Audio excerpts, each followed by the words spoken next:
Hi everyone, Tammy here, and welcome to another episode in my series called Blythe Sewing Basics.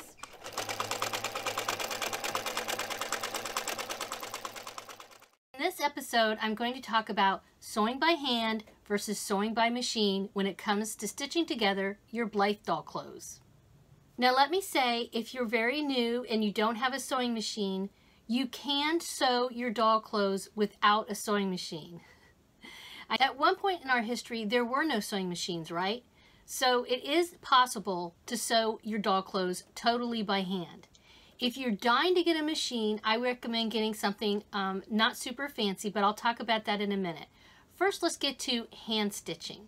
Let me just admit that when I'm sewing my Blythe clothes, I tend to do a little bit of both hand stitching and sewing on the machine. It kind of depends on my mood and exactly what I'm sewing. When sewing by hand, there are really 3 stitches that I find very useful, and I have a little sampler and I'm going to put a picture of it right about here.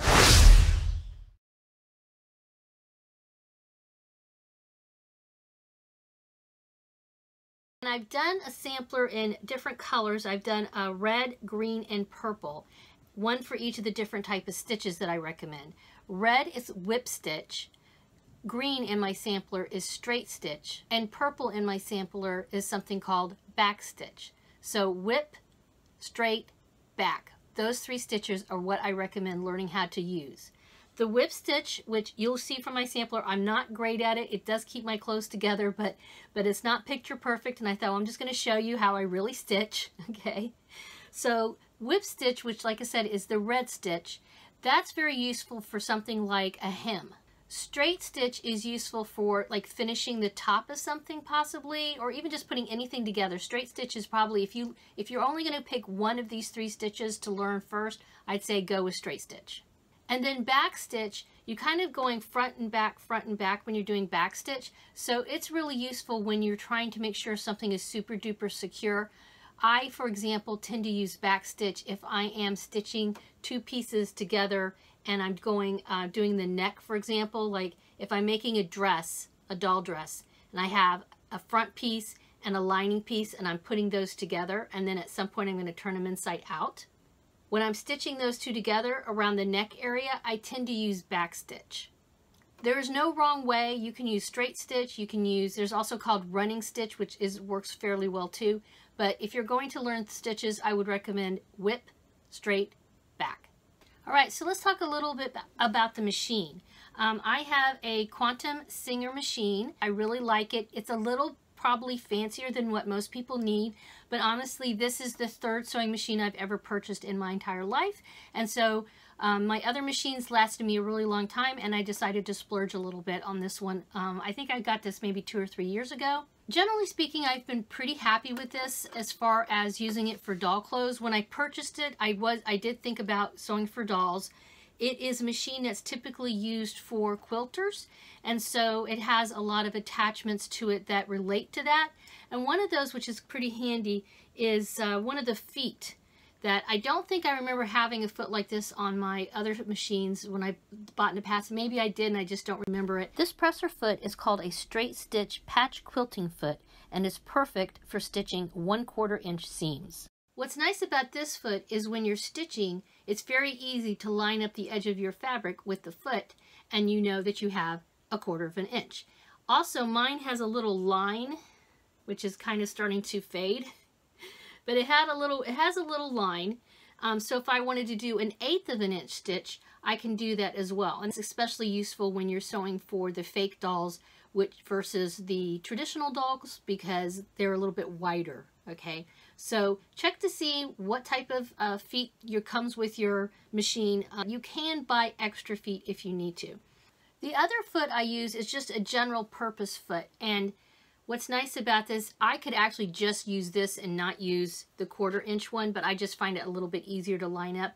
And the 1/4 inch one also has a little hole right here.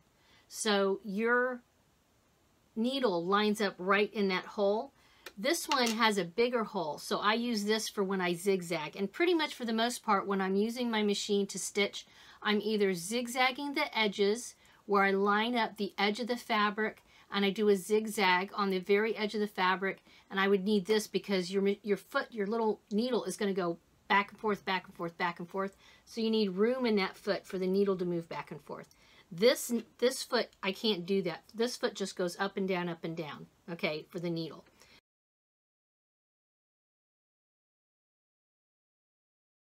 So those are the two stitches I use. I use zigzag on edging, especially if I'm edging something like a large piece of fabric like a doll skirt, okay? So a doll skirt might be 11 inches long, and I'll use the zigzag stitch to kind of finish it off.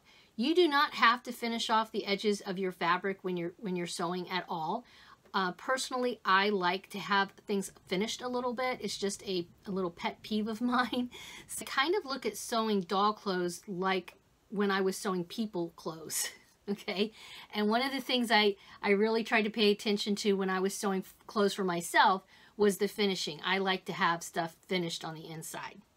Check your manual though. Your manual will have information about all the different feet. My machine comes with more feet, but like I said, these are the two I mainly use. So if you just have an all-purpose foot, that's really all you need. And your machine will have something like that. All of them will have just like a basic all-purpose foot. And you just stick it on your machine. I'm backwards, so it's not going to work that great. But basically, you're just going to pop it on your machine. There we go. You're going to pop it on your machine and pop it off as necessary. Don't lose them. Typically, there's usually like a little spot in here that you can put them in and flip them in and out as necessary. One little tip I should mention early on that is, for me, it has been a crucial element of my doll sewing success, has been using paper when I am sewing small items on my machine.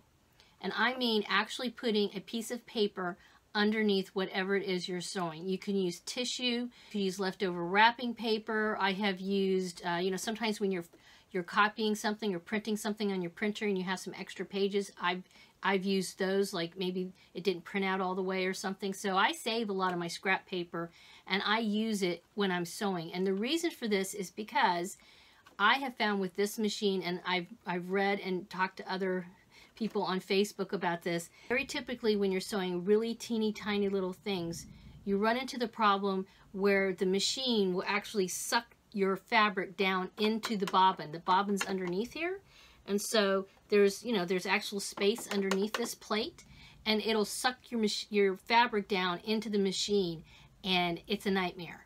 If you have paper underneath it, that won't happen. And in fact, if you even have a machine that has a plate that you can change out, you can see this little metal plate here.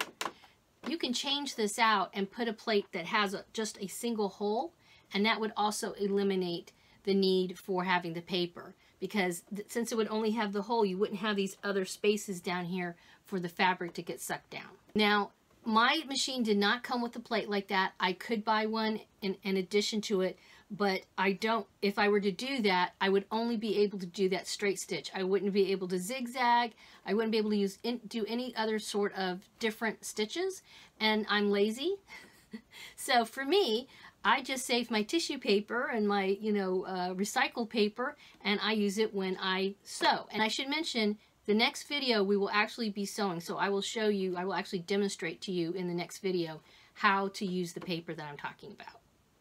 So if you don't have a machine and you're thinking of buying one, I wouldn't recommend spending more than, say, $150 US on one. You can get a really decent sewing machine at some place like Walmart for about anywhere from $100 to $150. Under $100, I think you're kind of, then you're getting maybe a little too cheapy. You just need a sturdy machine that has a really nice straight stitch. Lots of straight stitching involved in this. You don't need to have a lot of fancy stitches. This machine that I have has a lot of decorative stitching on it. You don't need something super fancy like this. I have played with this a little bit with my doll clothes, and I like it. I've done a few videos that have actually mentioned this a little bit. But to get started, you just need a very basic machine that you can straight stitch on. Once you get your machine, before you start getting crazy, I recommend getting some scraps of fabric and just getting used to the feel of your machine. I have taught a number of people in person how to sew, and I've noticed there's two types. There's the type of person that goes really too fast, like they're like dragging the fabric through the machine, okay? Again, I'm behind it here, so let me move it. So, just to give you an idea, you're going to be feeding it into the machine and just take your time. Don't force it through or get on the other side and pull it through. That's another thing I've seen. They go really fast and they pull it through the end. That's going to jam up and ruin your machine. Don't do that, okay? Just feed it. All you're really doing is you're guiding the fabric into the machine, okay? You're not pushing it in. You're not dragging it through. It'll start just sucking it up.